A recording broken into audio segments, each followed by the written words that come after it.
Bueno, iniciaremos a hablar de shock y hipovolemia.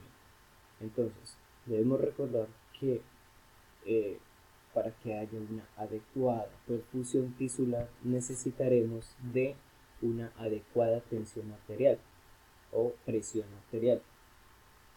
¿Por qué? Porque esta presión es la que se necesita para que haya un adecuado intercambio gaseoso, ya que si esta presión está disminuida o es nula, eh, por gradiente de concentración no se podrá hacer el intercambio tanto de los vasos hacia los órganos y viceversa. Entonces, como necesitamos que esta presión arterial esté elevada para que pase el oxígeno del vaso al órgano y el CO2 del órgano a, a los vasos, entonces para que esta presión esté elevada vamos a necesitar de dos componentes muy importantes que son tanto gasto cardíaco como la resistencia vascular periférica. Por el lado del gasto cardíaco necesitaremos que, bueno, como ya conocemos, el gasto cardíaco es tanto la frecuencia cardíaca como el volumen de eyección sistólica o la capacidad o volumen que es capaz de eyectar el ventrículo izquierdo hacia el resto del organismo. Entonces, ¿cómo inicia el shot? El shot va a iniciar, vamos a hablar del shot hipovolémico hemorrágico por hipovolémico o eh, no hemorrágico. Sí, hipovolémico hemorrágico y shot hipovolémico no hemorrágico. Entonces, inicialmente se va a dar por una alteración de la perfusión tisular, lo que va a hacer que si no hay una adecuada perfusión tisular es porque la presión está disminuida, porque hay una obstrucción por algún mecanismo que no está permitiendo que haya una adecuada irrigación hacia el organismo de la sangre oxigenada y no se puede dar el intercambio gaseoso. Entonces, ¿cómo lo va a compensar? ¿Cómo lo vamos a compensar? Entonces, el sistema nervioso simpático va a generar, por decirlo así, un tipo de señales para tratar de aumentar la tensión arterial o la presión arterial, buscando que se eleve el gasto cardíaco y la resistencia vascular periférica. Recordemos que es necesario tener la tensión arterial elevada para que haya una perfusión tisular adecuada. Entonces, cuando se da este tipo de mecanismos, se va a presentar una midriasis o una serie de señales que nos van a decir que hay una falla en el organismo. Entonces, inicialmente se puede presentar y se puede confundir con otras patologías, ya que solo puede presentar una taquipnea o una taquicardia, porque se va a aumentar la frecuencia cardíaca, como ya lo habíamos mencionado. Si el gasto cardíaco está disminuido por medio del sistema nervioso simpático, vamos a aumentar la frecuencia cardíaca, buscando aumentar el gasto cardíaco y buscando aumentar la presión arterial para que la, la perfusión tisular sea adecuada.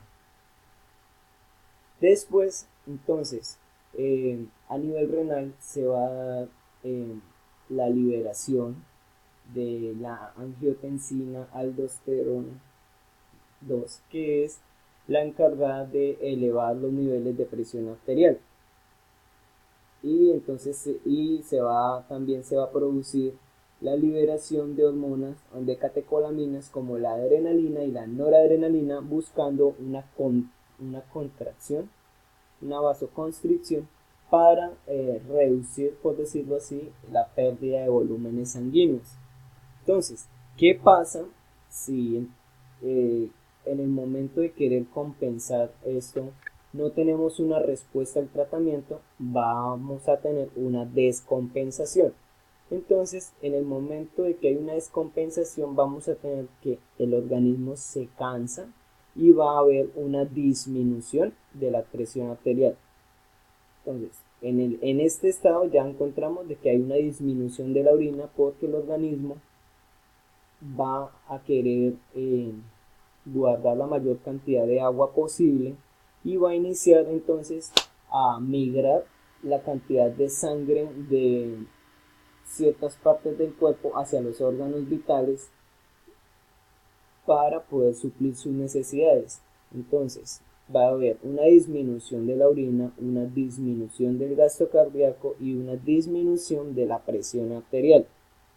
Entonces, por otro lado, encontraremos un aumento de la frecuencia respiratoria, aumento de la ADH, como ya lo había mencionado, y un aumento de la frecuencia cardíaca.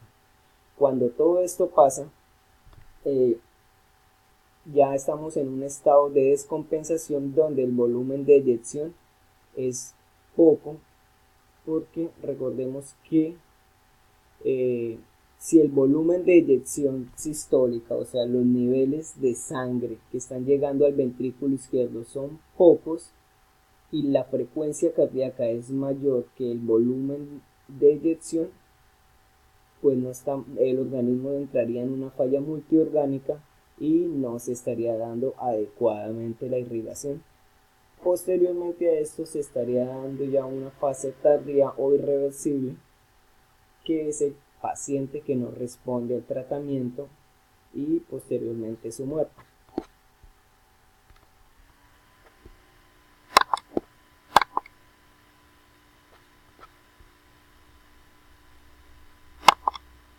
Entonces, el shock hipovolémico, como lo habíamos explicado, se puede presentar de dos maneras. Uno, el shock hipovolémico hemorrágico y el otro es el no hemorrágico. En el no hemorrágico lo podemos encontrar que es producido por una deshidratación severa debido a síndromes eméticos descompensados, a enfermedades diarreicas agudas, lo cual van a producir una disminución de los volúmenes de sangre en nuestro organismo y produciendo así que los niveles de eyección en el organismo sean inferiores. Por eso se va a dar el shock hipovolémico. Y por el lado del shock hipovolémico hemorrágico, tenemos que en este sí es, como su palabra lo dice, necesaria la laceración laceración del vaso produciendo una hemorragia. Entonces lo que va a hacer es que como hay una disminución de los volúmenes sanguíneos y como ya lo había mencionado, va a haber una disminución de la presión arterial y va a haber una disminución entonces del gasto cardíaco porque disminuye el volumen de eyección que el corazón bombea hacia el resto del organismo. Entonces se va a presentar que hay una disminución de la presión arterial. Cuando hay una disminución de la presión arterial, entonces a su vez se da una disminución del gasto cardíaco. Entonces, ¿por qué? Porque la precarga disminuye y como sabemos, la precarga es la cantidad de sangre que llega al corazón para luego ser bombeada, y si esta está disminuida, pues el volumen de eyección también disminuirá y se desencadenará esta cadena de disminución de gasto cardíaco y disminución de la presión arterial. Y por el lado de la resistencia vascular periférica se intentará corregir por medio de la liberación de catecolaminas como lo son la adrenalina y la noradrenalina, la liberación de la hormona antidiurética para querer sostener en el organismo la mayor cantidad de líquidos, como ya lo había mencionado, y la liberación de angiotensina aldosterona 2, angiotensina aldosterona 2 para intentar subir o compensar los niveles de presión arterial. Si no lo conseguimos, entraremos en estado descompensado de shock. También debemos tener en cuenta una triada letal a la hora de hablar del shock hipovolémico, que es la hipotermia. ¿Y por qué hipotermia? Nos preguntaremos. La hipotermia se va a dar porque cuando hay un vaciamiento de sangre o de líquidos importantes en nuestro organismo, el cuerpo va a tratar de mandar la mayor cantidad de agua o de líquido de volemia de sangre de los órganos menos importantes a los más importantes. Entonces, por ejemplo, la piel o las extremidades se empiezan a quedar sin líquidos y empieza a bajar los niveles de sangre en estos órganos, y como sabemos, por la sangre va la temperatura, o sea, se transporta el calor, y por eso en termómetros tanto digitales como de mercurio encontraremos temperaturas inferiores a 35 grados. Por otro lado, también entraremos a conocer la acidosis, que la acidosis no es más que la disminución del pH, valores inferiores a 7.30, y el aumento de ácido láctico, eh, desarrollando así una acidosis láctica. Pero para poder entender lo de la acidosis láctica, pues simplemente es que al ocurrir la hipoxia tisular, las células cambian su metabolismo de manera anaeróbica. ¿Para qué? Para intentar producir la energía que no están produciendo de manera aeróbica. Y esta producción va a generar un aumento en los niveles de ácido láctico, produciendo así la acidosis láctica. Esta ha sido una breve explicación de lo que es el shock hipovolémico. Gracias.